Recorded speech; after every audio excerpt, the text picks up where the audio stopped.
Prosonic experience the finest UPVC windows and doors. 7799779088. AP liquor scam డబ్బులు కట్టలు హైదరాబాద్లోని శంషాబాద్ ఏరియాలో ఉన్నటువంటి ఒక ఫామ్ హౌస్లో దొరికాయి. అసలు దీని కథా కమామిషి ఏంటి? ప్రస్తుతం మనతో పాటు ఉన్నారు ప్రముఖ హైకోర్టు అడ్వకేట్ నరేష్ సుంకర గారు. ఆయన అడిగి అన్ని వివరాలు తెలుసుకుందాం. నమస్తే అండి. నమస్తే. నరేష్ గారు, ఏంటండి అసలు కట్టలు ఎక్కడ చూసినా అసలు అమ్మ బాబోయ్ కార్టన్స్ లో పెట్టారంట. 11 కోట్ల రూపాయలు అంటున్నారు. అన్ని క్యాష్ అట్లా ఎప్పటి నుంచో పెట్టి అలాగే ఉంచారు ఫామ్ హౌస్ లో అంటున్నారు. అసలు ఏంటి, ఎంత క్యాష్ ఎట్లా ట్రాన్సాక్షన్స్ అవుతున్నాయి? స్టిల్ డిజిటల్ అంటున్నా కూడా ఎట్లా అవుతున్నాయి? అసలు ఏంటి? ఈరోజు మార్నింగ్ ఉదయం పేపర్ చూడగానే వచ్చిన వార్త ఏంటి అంటే కనుక శంషాబాద్, రంగారెడ్డి జిల్లా శంషాబాద్ మండలంలో శంషాబాద్లో సులోచన ఫామ్ గెస్ట్ హౌస్ అనే ఒక ఫామ్ హౌస్లో 12 ఘటనలో 11 కోట్ల రూపాయలు Andhra Pradesh SIT special investigation team అధికారులు స్వాధీనపరచుకోవడం జరిగింది. ఈ యొక్క డబ్బు ఏదైతే గనక ఆంధ్రప్రదేశ్లో గత ప్రభుత్వ హయాంలో జరిగిన లిక్కర్ స్కామ్ గురించి రిజిస్టర్ అయిన ఎఫ్ఐఆర్లో భాగంగా దానికి సంబంధించి A40 కింద ఉన్న వ్యక్తి ఇచ్చిన కన్ఫెషన్ స్టేట్మెంట్ ఆధారంగా ఇక్కడ ఉన్న డబ్బులు అనేది రికవర్ చేసుకోవడం జరిగింది. అయితే అసలు ఏంటి ఈ లిక్కర్ స్కామ్ అనేది మనం మాట్లాడుకోవాల్సిన పరిస్థితి ఏర్పడితే, గతంలో వైఎస్ఆర్సీపీ ప్రభుత్వము ఎలక్షన్స్కి వెళ్ళే క్రమంలో ఇచ్చిన హామీ ఏంటి అంటే కనుక మద్యపాన నిషేధం అని చెప్పని ప్రప్రథమంగా వాళ్ళ యొక్క ఎన్నికల మేనిఫెస్టోలో పెట్టడం జరిగింది. సో అధికారంలోకి వచ్చిన తర్వాత ఆంధ్రప్రదేశ్లో ఈ యొక్క మద్యపాన నిషేధం అనేది విడతల వారీగా చేస్తాము. అందులో భాగంగా ప్రముఖమైన బ్రాండ్స్ ఏవైతే ఉన్నాయో వాటిలన్నిటిని కూడా తొలగించి లోకల్ బ్రాండ్స్ని తీసుకుని వచ్చి వాటిని అత్యధిక రేటుతోటి అమ్మడం అనేది జరిగింది. అయితే మనకి తెలిసిన విషయం ఏంటి అంటే కనుక ఇక్కడ తెలంగాణలో కానీ ఇప్పుడు ఆంధ్రాలో కానీ ఈ వైన్ షాపులకు సంబంధించి కానీ బార్ అండ్ రెస్టారెంట్లకు సంబంధించి కానీ ఏం జరుగుతుంది అంటే కనుక ఈ యొక్క ఆక్షన్ ప్రక్రియ అనేది జరుగుతూ ఉంటుంది. సో దాంట్లో టెండరింగ్ ప్రక్రియలో ఎవరైతే కనుక ఆ యొక్క ఫీజు చెల్లించి ఇనిషియల్గా టెండర్లో పార్టిసిపేట్ చేయాలి అంటే కనుక 50,000 లక్ష రూపాయలు అనేది ఆ యొక్క ప్రిలిమినరీ ఫీజు అనేది అప్లికెంట్ కట్టాలి. కట్టి అప్లికేషన్ వేసిన తర్వాత అందరి సమక్షంలో డ్రా తీస్తారు. ఆ డ్రా వచ్చిన తర్వాత ఆ ఎలిజిబుల్ అయిన వ్యక్తి బెనిఫిషరీ ఎవరైతే ఉంటారో అతను లైసెన్సింగ్ ఫీజు అంటే సంవత్సరానికి కానీ 2 సంవత్సరాలకు కానీ 50 లక్షల కోటి రూపాయలు అనేది లైసెన్సింగ్ ఫీజు అనేది ఆయా ప్రభుత్వాలు నిర్దేశిస్తాయి. కాబట్టి అది కట్టిన తర్వాత గవర్నమెంట్ వాళ్ళకి ఇవ్వడం జరుగుతుంది, అంటే ప్రైవేట్ వ్యక్తులకి. సో దాని మీద మానిటరింగ్ ఉంటుంది, ఎక్సైజ్ అధికారులు ఆడిటింగ్ జరుగుతూ ఉంటుంది, డిస్టిలరీస్ దగ్గర నుంచి ఎంత అమ్మకం జరిగింది ఏంటి అనేది క్లియర్గా ఉంటుంది. ఇది జనరల్గా జరిగే ప్రక్రియ.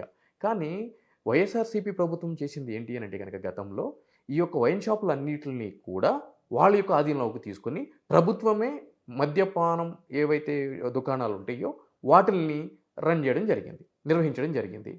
సో అక్కడ వరకు బాగానే ఉంది. కానీ డిజిటల్ పేమెంట్స్ అనే వాటిల్ని పూర్తిగా నిషిద్ధం చేశారు.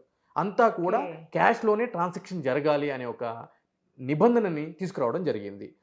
ఫస్ట్ బ్రాండెడ్కి సంబంధించిన ఏవైతే గనక మద్యం ఉంటుందో కంప్లీట్ ఆ మద్యాన్నంతటినీ కూడా బ్యాన్ చేసి లోకల్ బ్రాండ్స్ని బూమ్ బూమ్ అని చెప్పి, షకలక అని చెప్పి, ప్రెసిడెంట్ మెడల్ అని చెప్పని, రకరకాల స్పెషల్ స్టేటస్ అని చెప్పని రకరకాల పేర్లతోటి కొంత కల్తీ మద్యాన్ని కూడా అమ్మినటువంటి పరిస్థితి గత ప్రభుత్వంలో జరిగింది.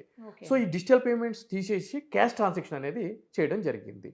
సో ఈ క్యాష్ ట్రాన్సాక్షన్ చేయడం వెనక అసలు ఏం జరిగింది అని అంటే కనుక అప్పుడు పార్టీ రన్ అవ్వాలి అని అంటే కనుక ఆ పార్టీ రన్ అవ్వడానికి కావాల్సిన నిధులు సమకూర్చుకోవడానికి ఈ లిక్కర్ ద్వారా వచ్చిన క్యాష్ ఏదైతే ఉందో ఆ క్యాష్ని పార్టీకి ఫ్లోట్ చేసి తద్వారా పార్టీని నడిపించాలి అనేది ప్రప్రథమంగా అప్పుడు జగన్మోహన్ రెడ్డి గారికి ఓఎస్డీగా పనిచేసిన వ్యక్తులు, స్పెషల్ సెక్రటరీగా పనిచేసిన ఎవరైతే కనుక కసిరెడ్డి ఉన్నారో వాళ్ళు రాజశేఖర్ రెడ్డి వీళ్ళందరూ కూడా ఆ యొక్క వ్యూహాన్ని అమలుపరిచే వ్యక్తుల కింద ఉండటం జరిగింది.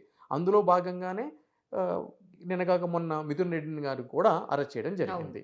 సో వీళ్ళందరూ కలిసి ఒక ప్రణాళిక ప్రకారము జిల్లాల వారీగా విడిపోయి వీళ్ళ కనుసన్నుల్లో ఆ అమౌంట్ ఏదైతే కనుక ఉందో లిక్కర్ ద్వారా వచ్చింది దాన్ని పక్కదో పట్టించి అకౌంట్స్లోకి తీసుకురాకుండా ఈ పార్టీకి అనేది వాడుకోవడం జరిగింది అనేది ప్రప్రథమైన ఆరోపణ. ఇక్కడ బ్రాండెడ్ మద్యాన్ని ఎందుకు నిషేధించారు అని అంటే కనుక ఈ యొక్క బ్రాండెడ్ మద్యాన్ని మనం తీసుకోవాలి అని అంటే కనుక ఆడిటింగ్ అనేది ప్రాపర్గా జరుగుతుంది. అంటే మనము ఎంత స్టాక్ కొన్నాము, ఎంత అమౌంట్ చెల్లించాము అనేది కూడా క్లియర్గా తెలిసిపోతుంది.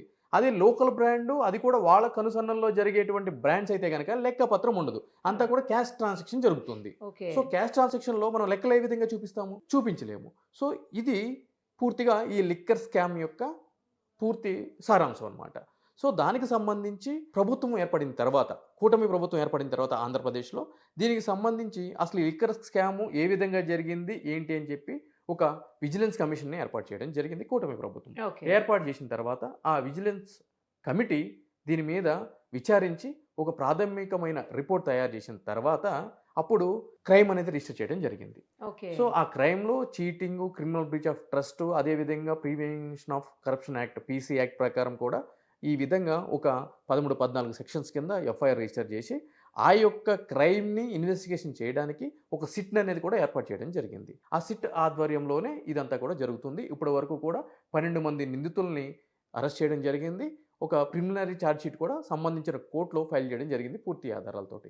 సో దీనికి సంబంధించి ఈ యొక్క విచారణ జరుగుతున్న క్రమంలో ఒక నిందితుడు ఇచ్చిన సమాచారం మేరకు ఆ యొక్క క్యాష్ ఏదైతే కనుక ఉందో ఆ క్యాష్ని ఇక్కడ దాచారు అని తెలిసి రైడ్ చేసి ఆ యొక్క క్యాష్ని పట్టుకోవడం జరిగింది. అంటే అప్పటి నుంచి క్యాష్ ఇక్కడే ఉందండి? అప్పటి నుంచి ఇక్కడే ఉంది ఆ క్యాష్ అంతా కూడా.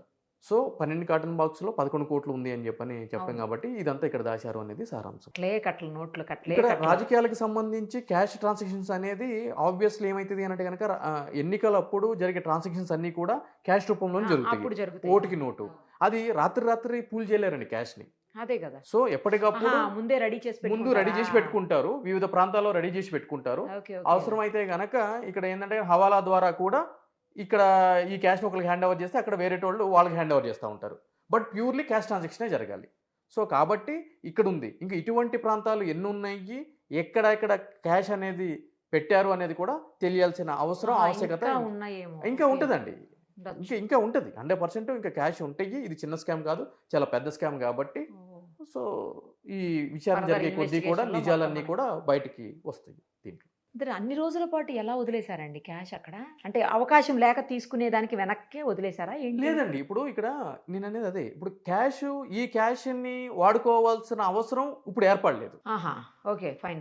ఇప్పుడు ఎన్నికలు అనుకోండి, ఎలక్షన్స్ వచ్చినప్పుడు ఆబ్వియస్లీ కోర్టులో ట్రాన్సాక్షన్లు జరుగుతాయి. రైట్. ఈ క్యాష్తో అవసరం అంటే ఇది తెలంగాణలో పెట్టిన క్యాష్, ఆంధ్రాలో అట్లా ఎన్ని ప్రాంతాల్లో క్యాష్ దాచారు అనేది కూడా తెలియాల్సిన అవసరం ఉంది కదా, ఎక్కడెక్కడ దాచారు అని చెప్పని.